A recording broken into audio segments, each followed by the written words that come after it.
انتہائی عزت و تکریم کے لائق بزرگوں، عزیز دوستوں اور بھائیوں، اسلام کی جو بے شمار خوبیاں ہیں ان میں سے ایک اہم خوبی یہ ہے کہ یہ معتدل دین ہے، افراط و تفریط سے بچتا ہے،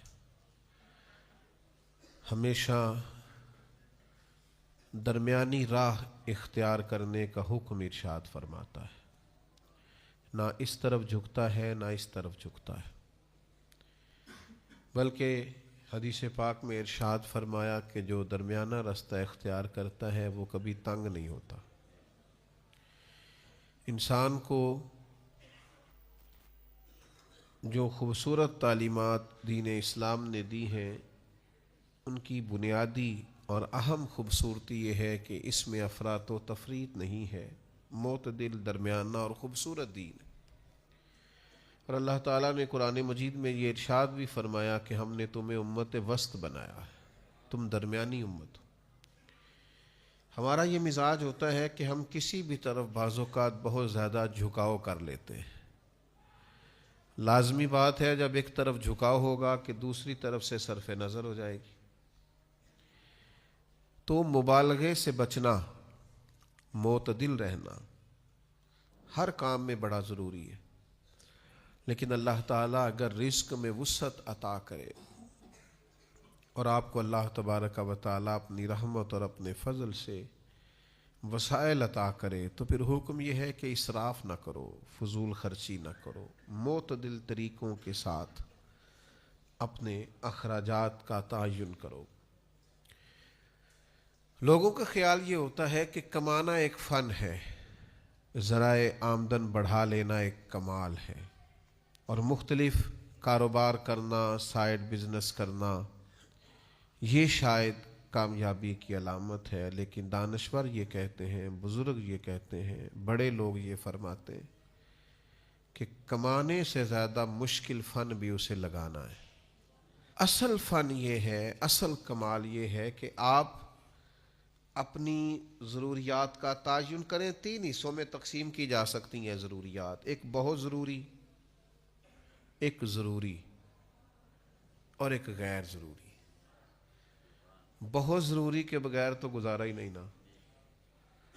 2 وقت کا کھانا چاہیے، رہنے کو گھر چاہیے، انسان بیمار ہے تو اسے دوائی چاہیے، یہ بہت ضروری چیزیں، ان کے بغیر گزارا۔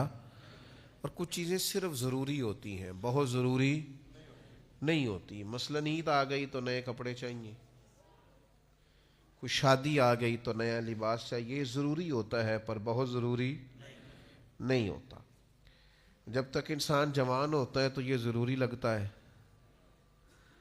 اور جب تھوڑے بال سفید ہونے لگتے ہیں تو پھر یہ ضروری محسوس کہنے تو بچیاں نے لیلا میرے نوے نے ابھی عید پہ ہی تو خریدے تھے۔ تو یہ ضروری ہے، یہ بہت ضروری۔ ایک غیر ضروری ہے بلا وجہ، یعنی کپڑوں کا ڈیزائن بدل گیا ہے، یعنی کپڑے موجود ہیں، الماری بھری ہوئی ہے لیکن پہننے والے نہیں، کئی تقریبات پہ میں نے پہلے بھی پہن لیے، تو یہ غیر ضروری ہے۔ غیر ضروری سے بچنا بڑا ضروری ہے، یہ غیر ضروری سے بچنا بڑا ضروری ہے۔ یاد رکھیے گا کہ ہمارا دین یہ کہتا ہے کہ خواہشات قیامت میں پوری کرنا، وَلَكُمْ فِيهَا مَا تَشْتَهِي أَنفُسُكُمْ، جنت میں تمہیں وہ ملے گا جو تم چاہو گے، تمہیں جنت میں وہ ملے گا جو تم چاہو گے۔ خواہشات قیامت میں پوری کرنا، دنیا میں صرف ضروریات پوری کرو۔ وہ جو اندر تمہارے جنون اٹھتا ہے کہ یہ خواہش بھی پوری ہونی چاہیے، یہ خواہش، وہ جنت میں پوری ہوگی۔ تم کسی چیز کی طلب کرو گے وہ پہلے سے تمہارے لیے تیار ہوگی۔ لیکن یہاں تھوڑا سا معتدل، لیکن اسراف سے بچنا ہے، کنجوس نہیں ہونا، یعنی جہاں لگانے چاہیے وہاں بھی نہ لگانا، یہ کنجوسی ہے، یہ بخل ہے، اس سے دین منع کرتا۔ لیکن بلا وجہ کا اسراف کرنا، دیکھیے قرآن مجید کہتا ہے کلو وشربو، کھاؤ پیو، ولا تسرفو، اسراف نہ کرو، فضول خرچی نہ کرو۔ یعنی آپ صرف پیسے ہی ضائع کر رہے تھے، آپ صرف پیسے ہی زیادہ لگا رہے تھے، لیکن قرآن مجید نے کہا انہو لا یحب المسرفین، بے شک اللہ فضول خرچی کرنے والوں کو پسند نہیں کرتا. یعنی یہ تم مت سمجھنا کہ میں نے صرف پیسے ضائع کیے ہیں، یہ کوئی بری بات ہی نہیں. فرمایا یہ جو تم نے پیسے ضائع کیے ہیں تو یہ تم نے اللہ کا ناپسندیدہ کام کیا. تم اپنے کریم رب کی رضا والا کام نہیں کر رہے، محض پیسہ ہی نہیں ضائع ہوا. یہ ایک روحانی مسئلہ ہے کہ تمہیں فضول کاموں سے بچنا چاہیے. آپ کے پاس جتنا بھی ہے کیا حرج ہے، بڑی جگہ ہیں لگانے والی، آپ اللہ کے راستے میں لگائیں، آپ غریبوں پر خرچ کریں، آپ بیواؤں کی مدد کریں، آپ کسی دین کے کام میں لگا لیں. لیکن یاد رکھیے گا کہ بہت زیادہ مال بھی ہو تو اس وقت بھی اسے ضائع کرنے کی اجازت نہیں ہے. ہمارے ہاں نا ہوتا ہے ضائع بعض لوگوں کے پیسے. اور ایک تھوڑی دیر کے لیے رک کے یہ بھی سمجھیے گا کہ بعض لوگ ایسے ہیں جو بہت عروج پہ تھے مالی طور پر، لیکن وہ پھر زوال پذیر ہوئے. کہیں نہ کہیں ان کو اللہ تعالیٰ نے وسعت رزق عطا کی تھی، لیکن پھر وہ کیوں زوال پذیر ہوئے کہ انہوں نے اس نعمت کی قدر نہیں کی، بیکار بڑا لٹایا. بعد میں وہ شکوے کرتے ہیں میں نے فلانے کو بھی دیا، میں نے فلاں کو بھی دیا، میں نے فلاں کی مدد بھی کی. تو کئی دفعہ کہنے کو دل کرتا ہے جناب کیوں کی آپ نے بلا وجہ؟ فلاں کی شادی پہ میں اتنے دے آیا، کیوں دے آئے آپ نے قدر ہی نہیں کی، اللہ نے آپ کو دیا تھا. آپ کو ضرورت کی جگہ پہ لگانا چاہیے. خرچ اگر کرنا چاہیے تھا تو دیکھنا چاہیے تھا کسی مسکین یتیم ضرورت مند کی مدد کرتے.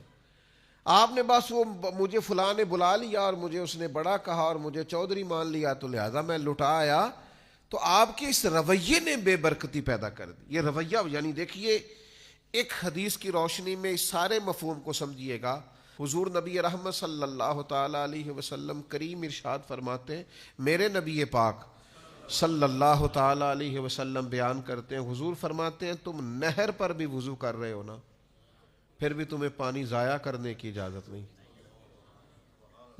یعنی تمہارے پاس اتنا وسیع پانی موجود ہے کہ نہر ہی چل رہی ہے، تو وہاں بھی تمہیں یہ اجازت نہیں دی جا سکتی کہ تم پانی کو ضائع کرو. وہاں بھی جتنی تمہاری ضرورت ہے اتنا پانی حاصل کرو.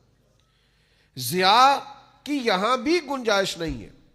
لیکن وہ جناب کمال ہو گئی، یہ بھی کھا لو وہ بھی کھا لو. ہمارا احباب سے ملنا ہوتا ہے، لوگ دین کے نام پر محبت کرتے ہیں، تو بعض جگہوں پہ کھانے کی دعوتوں پر جانے کا اتفاق ہوتا ہے تو 10 کھانے. تو ہم ان سے کہتے ہیں میاں نہیں کھا سکتے. آپ نے ایک ہی کھانا پکا ہوا ہوتا تو بڑا اچھا تھا، ایک روٹی کھانی ہے. اور وہ یہ ہوتا ہے کہ آپ کبھی تجربہ کر کے دیکھ لیں گھر میں کہ وہ ایک سالن صاف سا پک جائے تو وہ چل جاتا ہے گزارا بہترین سا. جب آپ کے پاس 10-15 قسم کے آپشن ہو تو بعض اوقات تو دیکھ کے پیٹ بھر جاتا ہے. لیکن ہمارے ہاں کچھ لوگ کہتے ہیں کہ لوگوں کو پتہ چلنا چاہیے میرے پاس پیسے ہیں، لوگوں کو اندازہ ہونا چاہیے کہ میرے پاس وسعت رزق ہے. تو بھائی آپ اسراف نہیں کریں، بیکار خرچ نہ کریں، فضول خرچی نہ کریں. یہ عمل اتنا خطرناک ہے. آپ نے سارے پیسے بھی کما لیے ہیں تو پھر بھی اس کے آپ مالک نہیں، مالک حقیقی تو اللہ تعالیٰ ہے. قیامت والے دن 2 سوال ہوں گے، بخاری میں موجود ہے رزق کے مسئلے میں. محض یہ سوال نہیں ہوگا کہ کمایا کہاں سے تھا.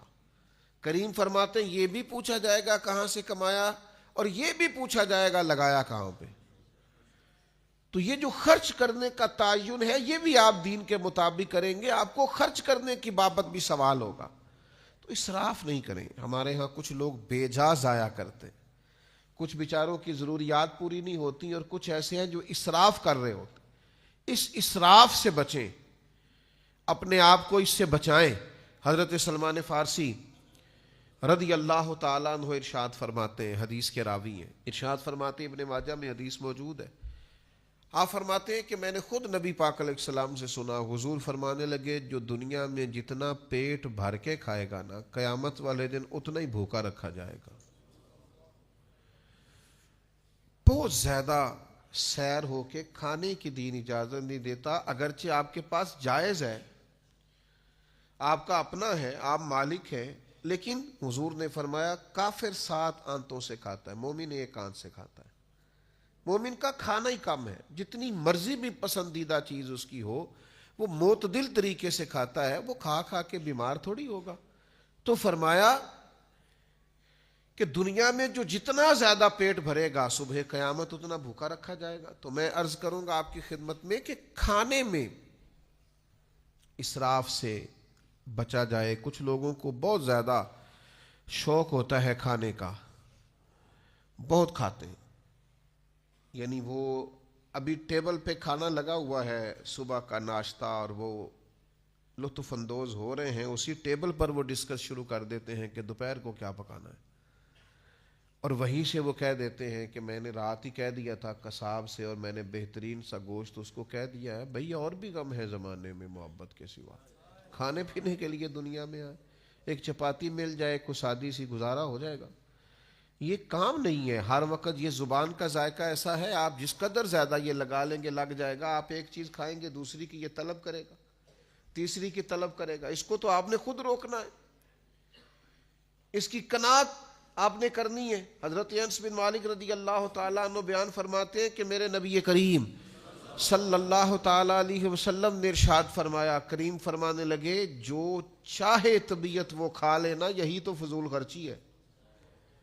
اس کو محبوب نے فضول خرچی اور اسراف کہا. جو آپ کی طبیعت میں آیا آپ کھا رہے، جو من میں آیا آپ کھا رہے، جو مزاج میں آیا آپ استعمال کر رہے.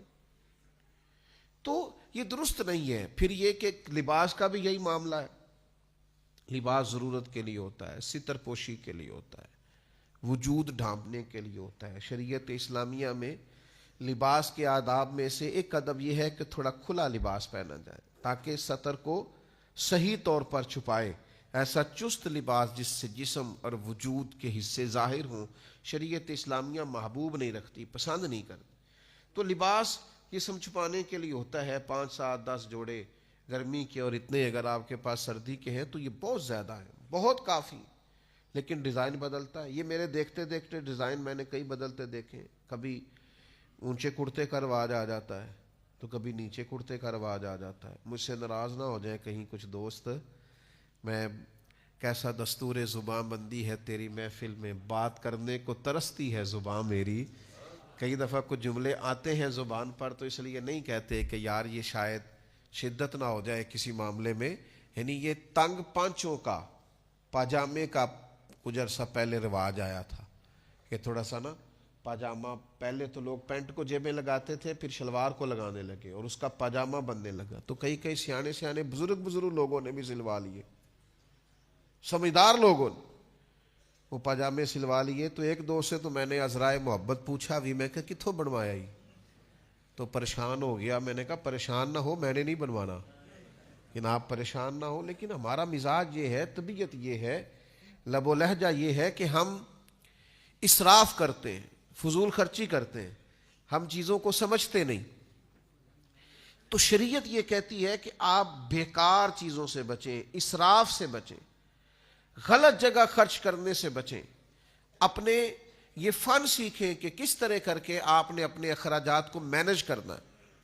وہ لوگ بڑے زبردست ہوتے ہیں جو کفایت شعار ہوتے ہیں، انہوں نے کسی کا قرض نہیں دینا ہوتا، جن کے پاس جتنا آتا ہے اس ترتیب سے انہوں نے مینج کیا ہوا ہوتا ہے. یعنی میری والدہ صاحبہ کو میرے ابا جی کہا کرتے تھے کہ پڑولے چ کنک میں پاتی ہے تے اچار مرتبان چ تو پا دے، تو پھر گرمیاں پرواہ کوئی نہیں، ضرورت کوئی نہیں ہے.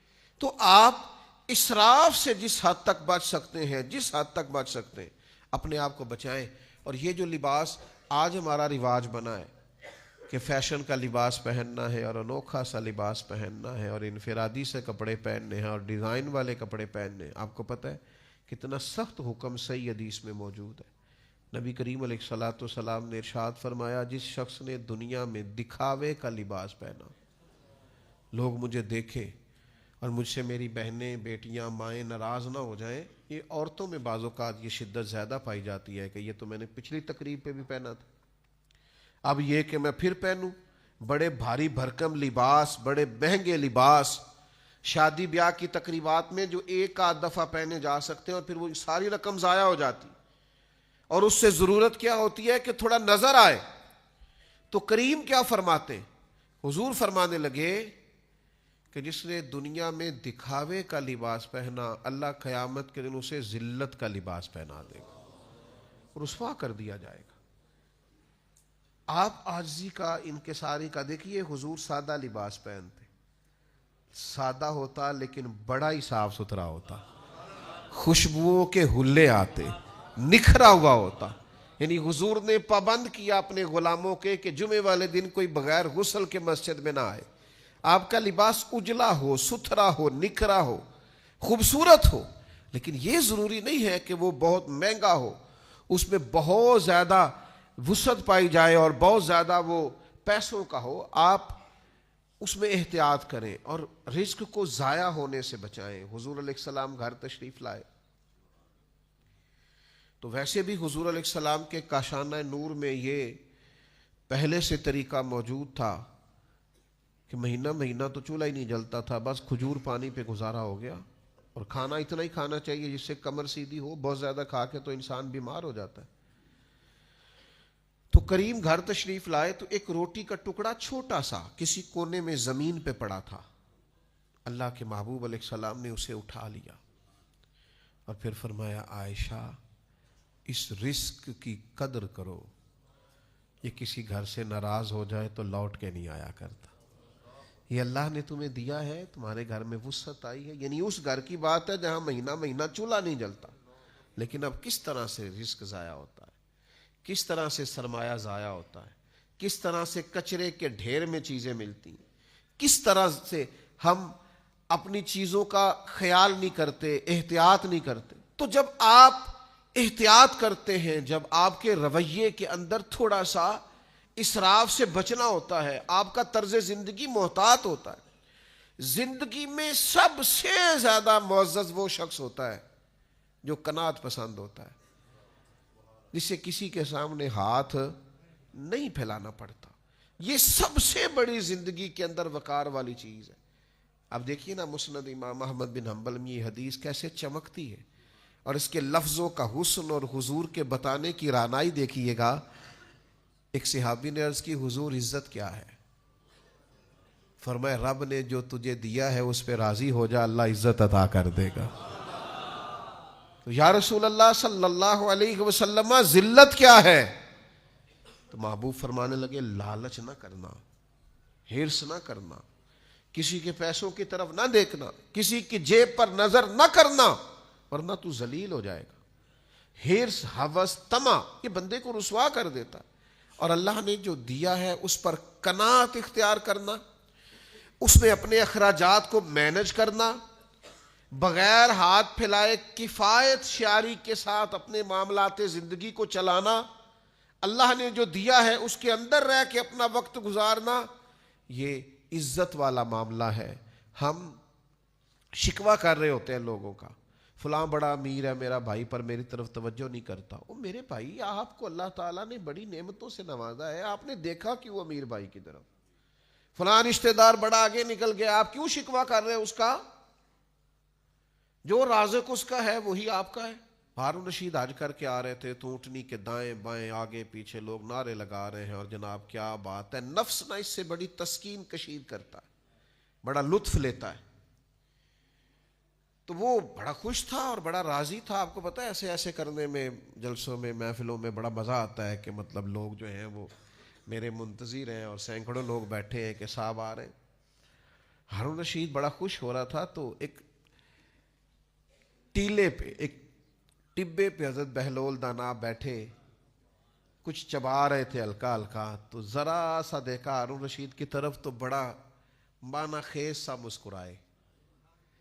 تو بعض لوگ بعض اوقات ایسا مسکراتے ہیں کہ ان کی مسکراہٹ میں بڑے معنی اور مفاہیم پنہا ہوتے ہیں. تو پوچھنے کو دل کرتا ہے کہ جناب آپ بڑا مسکرائے، کیا مطلب؟ تو ہارون رشید تھوڑا سا آگے آ کے گھوڑے سے اتر گئے اور حضرت بہلول دانا کی خدمت میں حاضر ہوئے اور کہنے لگے کہ سچ بتائیے کیوں مسکرا رہے تھے؟ حضرت بہلول دانا کپڑے جھاڑ کے کھڑے ہو گئے، کہنے لگے مسکرا اس لیے رہا تھا کہ یہ جو تیرے نعرے لگا رہے ہیں نا، میں نے اپنی آنکھوں سے دیکھا ہے، یہ تجھ سے پہلے کسی اور کے بھی لگاتے تھے. تجھ سے پہلے اوروں کے نعرے لگاتے، میں نے ان سب کو دیکھا ہے، اور مجھے یہ بھی امید ہے کہ یہ تیرے بعد بھی کسی کے نعرے. تو کس بات پہ خوش ہو رہا ہے؟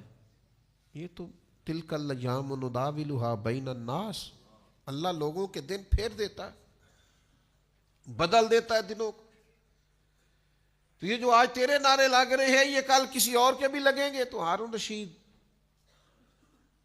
کو بڑا اثر ہوا بات کا، سیانا بندہ تھا اور بات سمجھ جانا بھی بڑا کمال ہوتا ہے. وہ بات کو سمجھ گیا تو حضرت بہلول دانا کے پاس چند گھڑیاں بیٹھ گیا. تو پھر جو مزاج ہوتا ہے بڑے لوگوں کا، اسی مزاج میں وہ گفتگو کرنے لگا. کہنے لگا مجھے کسی نے بتایا تھا آپ پہ تھوڑا سا قرض ہے، تو میرے لیے کوئی حکم ہوا تو مجھے بتائیے گا. تو حضرت بہلول دانا پھر مسکرائے. کہا آپ کیوں مسکرائے ہیں؟ تو کہنے لگے ایک بات تو بتا، تیرا رب کون ہے؟ تیرا رب کون ہے؟ ہارون رشید کہنے لگے اللہ. تو فرمایا میرا کون ہے؟ کہا اللہ. تو پھر کپڑے جھاڑے اور بڑی ہی بے نیازی کے ساتھ ٹیلے سے نیچے اترے. کہنے لگے جا اپنا کام کر. یہ تو نہیں نہ ہو سکتا کہ اللہ ہارون رشید کو تو دیتا جائے اور بہلول دانا کو بھول ہی جائے.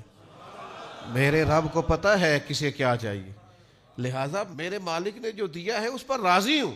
میں تجھے اپنے دکھ کیوں بتاؤں؟ میرے پاس مصلح ہے، میرے پاس دعا کا رشتہ ہے. آج شام دنیا سوئے گی تو ساون کی کالی راتوں میں جب بوندا باندی ہوتی ہے، وہ راتوں کو اٹھ اٹھ روتے ہیں جب خلقت ساری سوتی ہے. تو آج ہی کہہ لینا ہے، میں نے اپنے رب سے کہہ لینا ہے، رات پوے تے بے دردانو نیند پیاری آوے، درد مندانو یاد سجن دی ستیاں بھی آن جگاوے. والذین یبیتون لربہم سجدا وقیاما. رب کے بندے راتیں مصلے پہ گزارتے ہیں سجدے کرتے ہوئے اور قیام کرتے ہوئے. اور حضور نے فرمایا ہے، یہ ترمذی میں موجود ہے، اللہ کے محبوب فرماتے ہیں دنیا داروں کو دکھ نہ بتانا، اللہ تمہیں کبھی غنی نہیں کرے گا. بالکل لوگوں کو نہ بتانا یہ مجبوری ہے، یہ آزمائش ہے، اس لیے کہ وہ تیرے ساتھ چلیں. رو کے درد سے عج سے مالداروں اور دنیا داروں کو دکھ نہ بتانا، دکھ اپنے رب کریم کے حضور عرض کرنا. جلدی کرے یا دیر سے کرے تمہیں لوگوں سے بے نیاز کر دے گا. تمہیں لوگوں کی ضرورت نہیں رہے گی، مالک اپنے خزانوں سے عطا کرے گا. تو ایک تو اسراف نہ کریں، فضول خرچی نہ کریں جو اللہ نے دیا ہے. شیخ یحییٰ بن معین حضرت عبداللہ ابن مسعود رضی اللہ تعالیٰ عنہ صحابی رسول ہیں اور قرآن مجید کے بڑے زبردست عالم ہیں. ان کا ایک قول نقل کرتے ہیں، بڑا زبردست ہے، اس کو آپ نے یاد رکھنا. حضرت عبداللہ ابن مسعود رضی اللہ تعالیٰ عنہ فرماتے ہیں کہ ایک دفعہ زندگی میں ترقی کا موقع اللہ تعالیٰ ہر شخص کو عطا کرتا ہے، اس کے رزق میں وسعت پیدا کرتا ہے، اس کو آگے بڑھنے کا موقع عطا کرتا ہے. اور ہر شخص کے لیے کچھ لوگ اس موقع سے نفع اٹھاتے ہیں، فائدہ اٹھاتے ہیں، اپنے رب کی اس رحمت کی طرف بڑھتے ہیں، کچھ ضائع کر دیتے ہیں. مال آیا ضائع کر دیا، بیکار لٹا دیا، ادھر ادھر ضائع کر دیا. انہوں نے چیزوں کو سمجھا ہی نہیں، غور ہی نہیں کیا. اور کچھ لوگ بڑے سمجھدار ہوتے ہیں، وہ اپنے ان احوال سے چیزوں سے سیکھتے ہیں، سمجھتے ہیں، غور کرتے ہیں. یعنی پورے علاقے میں قحط آیا تھا اور سمجھدار لوگ بتا رہے تھے کہ یہ قحط بڑھتا جا رہا ہے، حالات پتہ نہیں کس طرح کے ہوں گے، لیکن باقی سب نے غور نہیں کیا. جناب یوسف علیہ السلام سمجھ گئے، انہوں نے گندم جمع کر لی. اور آپ قرآن مجید میں سورہ یوسف کو کھول کر کے دیکھیے، آپ حیران ہوں گے کہ اتنی گندم انہوں نے جمع کی اور اس خوبصورتی سے جمع کی کہ نہ صرف یہ کہ ان کے اپنے مصر کے علاقے کی ضروریات پوری ہوئی، بلکہ باہر سے بھی لوگ آئے. اور اسی موقع پر وہ بھائی بھی آئے، وہ بھائی بھی آئے. حضرت یوسف نے نا بھائی بڑے پیارے ہوتے ہیں. میں نے پہلے بھی عرض کیا تھا، بندہ اپنی فیملی کے اندر اور اپنے بال بچوں کے اندر بھائیوں کی غیبتیں شیبتیں دو چار کر بیٹھتا ہے تو وہ بچے پکے ہو جاتے ہیں کہ ہمارا چاچا بندہ ٹھیک نہیں. یہ آپ اپنے بچوں کو مطمئن کرتے ہیں. تو جناب یوسف کے بھائی بھی اس موقع پر آئے تو اندر طلب تو تھی نا. یہ سارا بچپن ایک دیہات میں وہ بھی ماحول ہوتا ہے کہ تو میرے بھائی نو کچھ کیا ہے، اتنی تیری جرت. پتہ نہیں اس دنیا میں کیا ظلم ہے کہ جس بھائی کی خاطر لوگ اسلحہ اٹھاتے ہیں کہ تو میرے بھائی نو کچھ کیا ہے، پھر چند پیسوں کے لیے اسی بھائی پر اسلحہ اٹھا لیتے ہیں. کیا اس دولت کے اندر طوفان ہے اور کس قسم کے مسائل ہیں. تو جناب یوسف نے بھی چوکیاں لگوا دی تھی، چاروں جانب لوگ کھڑے کر دیے تھے، فوج تھی، پولیس تھی، لوگ تعینات تھے. فرمایا جو بندہ بھی گندم لینے آئے پہلے پوچھو کیا لینے آیا ہے، پھر پوچھو کیا لے کے آیا ہے. سونا لے کے آیا ہے, چاندی لے کے آیا ہے, کیش لے کے آیا ہے, پہلے پوچھ لو پھر اندر لانا, پھر ہم اس ترتیب سے لوگوں کو گندم بیچیں گے. سب کے بارے میں کہا, لیکن کنان سے بھائیوں نے آنا تھا نا. تو فرمانے لگے جب کنان سے لوگ آئے نا, یہ سب چوکیوں پہ ہدایت تھی, فرمایا جب کنان سے کوئی آئے نا تو یہ تو پوچھ لینا کیا لینے آئے ہیں, یہ مت پوچھنا کیا لے کے آئے. ان کا پردہ رکھا بھائیوں کا. علامہ اسماعیل حقی نے بڑا خوبصورت یہاں اپنی تفسیر روح البیان میں نقطہ لکھا ہے. فرماتے ہیں دیکھ لو قبر میں رب نے بھی پردہ رکھا ہے. یہ نہیں پوچھا نمازیں کتنی لایا ہے, یہ نہیں پوچھا حج کتنے کی ہے, میں اتنا پوچھا تو اللہ کو جانتا ہے, من ربو کا. میں اتنا پوچھا تو رسول کائنات کو جانتا ہے. میں اتنا پوچھا تیرا دین کیا ہے, باقی پردہ رکھا ہے. کیا لے کے آیا ہے دامن میں, کیا یہ پردہ رکھا ہے. فرمائے ان سوالوں میں کامیاب ہو جائے تو جنت کا دروازہ کھول دینا اس بندے کے لیے. تو جو عرض کرنا چاہتا ہوں وہ یہ ہے کہ اسراف سے بچے, قناعت پسند زندگی گزاریں. ہاتھ پھیلانا بڑی رسوائی ہے. نبی کریم صلی اللہ تعالی علیہ وسلم نے اپنی امت کے لیے جو بات بڑی ناپسند کی ہے وہ ہاتھ پھیلانا. قناعت والی زندگی گزاریں. کشکول طلب روز پھیلائیں پر اللہ کے سامنے, روز مانگے پر رب رسول کی بارگاہ میں. لیکن یہ چھوٹی چھوٹی خواہشات لوگوں کے سامنے بیان کرنا, چھوٹی چھوٹی چیزوں پر توجہ کرنا, تھوڑی بے نیاز سی زندگی ہو, تھوڑا کفایت شیاری والا معاملہ ہو. حضرت حکیم بن حزام رضی اللہ تعالیٰ عنہ بیان کرتے ہیں اور صحیح بخاری میں موجود ہے. فرماتے ہیں باقاعدہ ہمارے ہاتھ پہ ہاتھ رکھ کے حضور نے بیعت لی تھی. ایک تو بیعت اسلام پہلے ہو چکی, بیعت جہاد پہلے ہو چکی, لیکن دوبارہ ہاتھوں میں ہاتھ لے کے بیعت کی اور ارشاد فرمایا میرے ہاتھ پر بیعت کرو کہ تم کسی دنیا دار کے سامنے ہاتھ نہیں پھیلاؤ گے. باقاعدہ بیعت کرو.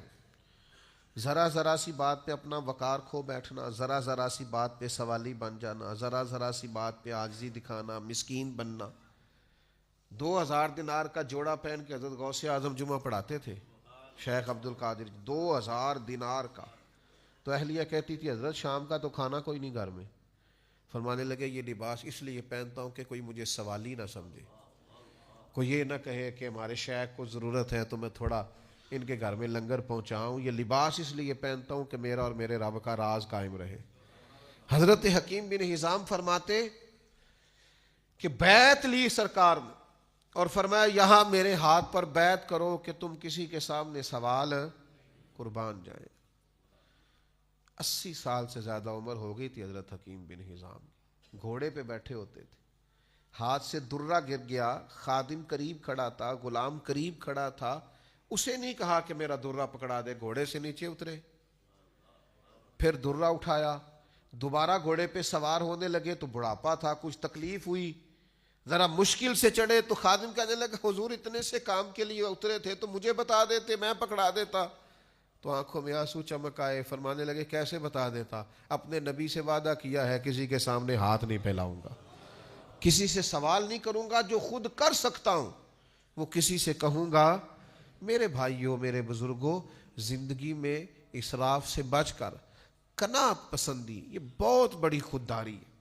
آپ وزادار ہو اس میں بڑا کمال ہے, آپ کے لب و لہجے میں استغنا ہو, لاپرواہی ہو, یہ بہت بڑی نعمت. یعنی صحابہ آئے ہجرت کر کے مکہ مکرمہ سے مدینہ طیبہ تو سب کو حضور نے بھائی بھائی بنایا, اور اتنی بڑی مثال پورے عالم انسانیت میں گئی کہ لوگوں نے اپنے چلتے کاروبار بھی آدھے کر کے اپنے بھائیوں کو دے دیے. لیکن حضرت عبد الرحمن ابن عوف, کچھ لوگ بڑے بے نیاز ہوتے ہیں, وہ بس اللہ کی ذات پر بھروسہ کرتے ہیں. وہ ان کا بھی حضور نے ایک انصاری کو بھائی بنایا تھا, تو انہوں نے کہا میرا مکان بھی آدھا تیرا ہے, کاروبار بھی تیرا ہے, یہ پیسے بھی تیرے ہیں, فکر کوئی نہیں کرنی. تو آپ فرمانے لگے میرے بھائی تیرا بڑا شکریہ, تو نے جو دیا تھا وہ آ گیا.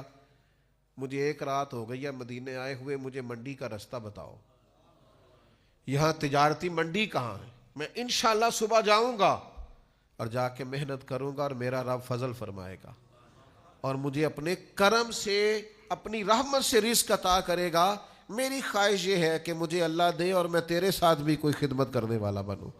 تو قوت بازو پر وہ ہمارے نوجوان اللہ فضل کرے. میرا تو چھوٹا سا تجربہ یہی ہے, میں جس سے پوچھتا ہوں آپ کیا کرتے ہیں, کہتے ہیں میں نے کاغذ جمع کرائے, باہر جانا ہے. تو بھائی جب باہر جائیں گے تو چلے جانا, ابھی تو یہاں ہے نا, یہاں تو کچھ کریں. ایک ہی پیشہ برا ہے کسی کے سامنے ہاتھ پھیلانا, باقی جو ریڑھی لگاتا ہے بڑا عزت والا آدمی, جو صبح جھاڑو دے کے رزق کماتا ہے, اس کی بڑی بات ہے. اور اقبال کہتے ہیں غیرت ہے بڑی چیز جہان تگ و دو میں, پہناتی ہے یہ فقر کو تاج سر دارا, اور گردن کو جھکا دیتا ہے خیرات کا پتھر, جہاں میں مانگنے والوں کے سر کبھی اونچے نہیں ہوتے. میرے عزیز آپ یہاں ہیں تو محنت کریں, اپنی مٹی پہ چلنے کا سلیقہ سیکھو. سنگ مرمر پہ چلو گے تو پھسل جاؤ گے. محنت, جد و جہد, کاوش, کوشش. ہم نے سرکاری اسکول میں تعلیم پائی ہے. ایسے دوست بھی, کلاس فیلو بھی ہم نے رکھے ہیں جو 3 مہینے کی چھٹیوں میں مزدوری کرنے لگ جاتے تھے. کہتے تھے ابا جی اتنا بوجھ نہیں اٹھا سکتے, ان سے فیس لینے کو دل نہیں چاہتا, تو کوشش کرتے ہیں کہ چلو کچھ یہ 3 مہینے ہیں تو کوئی مزدوری کر لیں, پارٹ ٹائم شام کو کوئی کام کر لیں. زیادہ تعلیم ان لوگوں نے حاصل کی ہے جو آدھی قیمت میں اردو بازار سے کتابیں لیتے تھے, اور پھر جب پڑھ لیتے تھے تو پھر وہ بیچ دیتے تھے کہ ہمیں اگلے سال کی کتابیں بھی خریدنی ہیں. لیکن کفایت شعار تھے, محنتی تھے, جد و جہد کا جذبہ رکھتے تھے. یہ بڑا عجیب دور آیا ہے جب لوگوں کو دعوتیں کھانے کا شوق ہے. آج تجھے پالٹی ڈالیں گے تو کل پرسوں کو کہیں گے تو ترسوں اس کو کہیں گے. تو یہ مزاج آپ کو آہستہ آہستہ کمزور کر دے گا, ذہنی طور پر بھی, قلبی طور پر بھی, اخلاقی طور پر بھی. وہ لوگ بڑے حسین تھے. یہ یہاں ایک بڑے امیر باپ کا بیٹا بچہ پڑھنے آ گیا تو گھر میں بڑے شکوے کرتا تھا وہ کہ جناب آپ مجھے خرچہ نہیں دیتے. تو میں نے اسے ایک دن مزدور دکھائے کام کرتے ہوئے. وہ دوپہر کو روٹی لاتے ہیں نا اپنے گھر سے, صبح لے آتے ہیں, تو وہ دوپہر کو سارا سالن دھونے کو لگ جاتا ہے, اچار بھی. تو پھر وہ جیسے ہاتھ دھوتے ہیں اور خود سے وہ کپڑا بچھا کے بیٹھتے ہیں, اور وہ ایک سادی روٹی کھا کے جب آسمان کی طرف دیکھتے ہیں تو دعا چاہے انہیں صحیح پڑھنی نہ بھی آئے تو ان کے چہرے کا رنگ بتاتا ہے کہ رواں رواں اپنے رب کا شکر ادا کر رہا. تو یہ زندگی معنی خیز ہے, یہ با کمال زندگی ہے. تو اپنے اندر اس خوبصورتی کو لائیے, اس حسن کو پیدا کیجئے, جذبہ محنت لائیے, جو اللہ نے دیا ہے اس میں سے اپنے آپ کو مینج کیجئے. کہیں بھی کسی بھی مقام پر فضول خرچی سے, اسراف سے, تبذیر سے اپنے آپ کو بچائیے. ولا تسرفوا, فضول خرچی نہ کرو, انہو لا یحب المسرفین, اللہ تعالی فضول خرچ کرنے والوں سے محبت نہیں کرتا. قناعت کے ساتھ اپنی زندگی کو مینج کیجئے. اللہ